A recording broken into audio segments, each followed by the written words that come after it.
Welcome to my Bengali blog. অনেক দিন পর আবার ভিডিওতে চলে আসলাম আমরা দুজনেই। অনেক দিন আপনারা তো একটু একটু হলেও জানেন যে দীপার শরীরটা খারাপ ছিল, কিন্তু কি হয়েছিল এটা অনেকেই হয়তো গেস করতে পারছেন না। যে সুস্থ মানুষ ছিল, হঠাৎ দুদিন ধরে বলছিল যে শরীর খারাপ শরীর খারাপ, কিন্তু কি হলো অ্যাকচুয়ালি ব্যাপারটা হয়েছিল ও বাথরুমে পড়ে গেছিলো। তারপর থেকে আর কিছুদিন ধরে তার দুদিন আগে থেকে ওর গ্যাস গ্যাস হয়েছিল, পেটের মধ্যে খোঁচাচ্ছিল, মানে খোঁচানো বলতে এটা হালকা হালকা পেন হচ্ছিল। তারপর ঠিক হয়েও গেছিলো, দিয়ে হঠাৎ করে বাথরুমে পড়ে গেল। তারপর আমরা ওকে আমাদের যে লোকাল যে হসপিটাল আছে ওইখানে নিয়ে গেলাম, কৃষ্ণগঞ্জ হসপিটাল, সেটা ছোট হসপিটাল, গ্রামীণ হসপিটাল। ওখানে নিয়ে গেলাম, গিয়ে ওরা ওদের বেসিক যে ট্রিটমেন্ট ছিল সেগুলো করলো। তারপর বললো যে ও যেহেতু দীপার কাছে শুনুন, তারপরে বাকি গল্প ওর কাছে শুনুন, বাদ বাকি আমি মাঝে মাঝে আমি বলছি। আপনারা গেস করতে পেরেছিলাম, অনেকে বলছিলেন দীপা কোনো সুখবর আছে কি, কোনো সুখবর আছে কি। তো সেই সুখবরটা হয়তো আপনাদের সেই সুখবরটা হয়তো আপনাদের এখন আমি দিতে আর পারলাম না। হ্যাঁ, সুখবর একটা ছিল, ডক্টর দেখানো হচ্ছিল, সব কিছু ঠিক আছে। তার মধ্যে থেকে ওই যে অর্পণ যেটা বললো, যে দিন সকালবেলা সুস্থ মানুষ বাথরুমে গেলাম হাসতে খেলতে, ঘুম থেকে ওঠার পরে অনেকক্ষণ পরে দুজন মিলে মানে চা টা খেয়ে তারপরে বাথরুমে গেলাম। বাথরুম থেকে যখন আমি চোখ খুলি, মানে বেরিয়ে আসার আগে চোখ খুলি, তখন দেখছি বাথরুমের মেঝেয় পড়ে রয়েছি। নিজেই জানি না কখন পড়লাম, কিভাবে পড়লাম, আমি কিচ্ছু জানি না। তারপরে যখন বেরোই তখন পেটে সাংঘাতিক পরিমাণে যন্ত্রণা।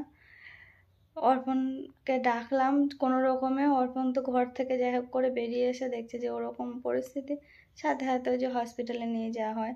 তারপরে কৃষ্ণনগর ওখান থেকে ট্রান্সফার করার পরে আর ঘটনা হচ্ছে,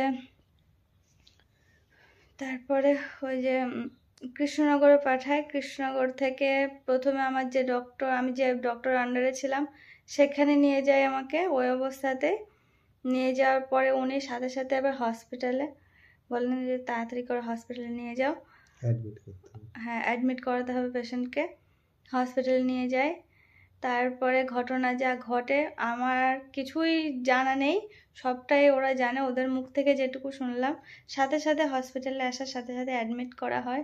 অ্যাডমিট করে মানে আর কোনো পরিস্থিতি ছিল না এদিক ওদিক নিয়ে যাওয়ার মতো। তা আমাদের কৃষ্ণনগর যে সদর হসপিটাল রয়েছে ওখানে নিয়ে যাওয়া হয়। ওখানে অ্যাডমিট করা হয়। ডক্টর দেখে বলেন যে সার্জারি করাতে হবে, প্রেগনেন্ট 2 মাস। সবাই তো মানে একদম হতভম্ব যে এখনই এরকম কেন, মানে যা পরিস্থিতি কোনো উপায় নেই, সার্জারি করাতে হবে। তারপরে সবাই ডিসিশন নিয়ে এদিক ওদিক ফোন করে ডিসিশন মতো সবার কাছে শুনে টুনে, মানে না যে ডক্টর আন্ডারে ছিলাম আমি, ডক্টর জানা, উনি হচ্ছে কৃষ্ণনগরের টপ ডক্টর। তো ওনার আন্ডারে যেহেতু ছিলাম, বললেন যে উনি যেটা বলছেন তাহলে সেটাই করো। আর কথা না বাড়িয়ে এদিক ওদিক না করে, পেশেন্টের অবস্থা যেহেতু একদমই ভালো না, কারণ আমি একদম সেন্সলেস হয়ে গেছিলাম, আমি ওখানকার পরিস্থিতি কিছু জানতাম না, কিছু বুঝতেও পারিনি। যাওয়ার সাথে সাথে পুরো সেন্সলেস, মাঝে মাঝে টের পাচ্ছিলাম, আবার কিছুক্ষণ পর সেন্সলেস হয়ে যাচ্ছিলাম, এরকম আর কি পরিস্থিতি। তারপরে কটায় অ্যাডমিট করা? 11টা না 2টো না, হ্যাঁ অ্যাডমিট করা হয় 11টা নাগাদ। অ্যাডমিট 11 11 তারিখ সকাল 11টা, 11:30 নাগাদ কৃষ্ণনগর সদরে অ্যাডমিট করা হয়। 2টো নাগাদ অপারেশন হয়। তার মাঝে ডক্টর 2 নাগাদ ডক্টর একটু ডিসিশন নিয়ে টাইম দিয়েছিল ওদেরকে, যে কি করবেন দেখুন, এই পেশেন্টকে বাইরে নিয়ে গেলে আমাদের কোনো দায়িত্ব নেই, যখন তখন যা তা হয়ে যেতে পারে, এবার তোমরা বোঝো। তারপর আর কি করা যাবে, ডক্টরের উপর ডিপেন্ড করে ডক্টর যা ভালো বুঝলেন সেটাই করলেন। সার্জারি হয়, 7 টোটাল হচ্ছে 8টা সেলাই পড়ে, আর নর্মাল সবার যেমন সেই রকমই আর কি হয়। ক ঘন্টা ধরে অপারেশন হয়েছে আমার? প্রায় 1.5 ঘন্টা, 1.5 থেকে 2 ঘন্টা যেটা শুনলাম আর কি। মানে আমি তো কিছুই জানি না, আমি পুরোটাই সেন্সলেস, পুরোটাই। কখন আমাকে ভিতরে নিয়ে গেল, কখন কি করলো আমি কিচ্ছু জানি না, কিচ্ছু না।